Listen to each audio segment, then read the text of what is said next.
Road గురించి ఒక భయానక కథ. చలిగాలులు వీచే లంబసింగి ఒక అందమైన హిల్ స్టేషన్. అక్కడ ప్రకృతి అందాలు ఆహ్లాదకరంగా ఉంటాయి. అయితే అక్కడి ఘాట్ రోడ్డు గురించి భయానక కథలు వినిపిస్తాయి. ఆ రోడ్డులో రాత్రిపూట ప్రయాణిస్తే భయంకరమైన అనుభవాలు ఎదురవుతాయని స్థానికులు చెబుతారు. ఒకరోజు రాహుల్ అనే యువకుడు తన స్నేహితులతో కలిసి లంబసింగికి వెళ్ళాడు. వాళ్ళు రాత్రిపూట ఘాట్ రోడ్డులో ప్రయాణించాలని నిర్ణయించుకున్నారు. స్నేహితులందరూ కలిసి కారులో బయలుదేరారు. చీకటి పడుతుండగా కారు ఘాట్ రోడ్డులోకి ప్రవేశించింది. చుట్టూ దట్టమైన అడవి, భయంకరమైన నిశ్శబ్దం. కొద్ది దూరం వెళ్ళాక కారు ఇంజన్ ఆగిపోయింది. రాహుల్ మరియు అతని స్నేహితులు భయంతో వణికిపోయారు. అంతలో వారికి దూరంగా ఒక వెలుగు కనిపించింది.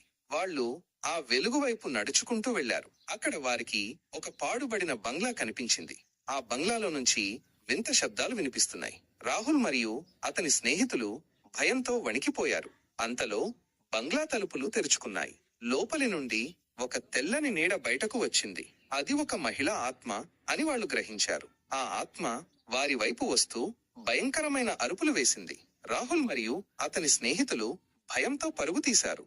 వాళ్ళు ఎలాగోలా కారు దగ్గరికి చేరుకుని అక్కడి నుండి వేగంగా బయలుదేరారు. ఆ రాత్రి జరిగిన భయంకరమైన అనుభవం వాళ్ళ జీవితాంతం గుర్తుండిపోయింది. స్థానికుల నమ్మకం ప్రకారం ఆ ఘాట్ రోడ్డులో ఒక మహిళ ఆత్మ తిరుగుతూ ఉంటుంది. ఆమె గతంలో ఆ బంగ్లాలో నివసించేది. ఆమెను ఎవరో హత్య చేశారు. అప్పటి నుండి ఆమె ఆత్మ ఆ రోడ్డులో తిరుగుతూ ప్రయాణికులను భయపెడుతూ ఉంటుందని చెబుతారు.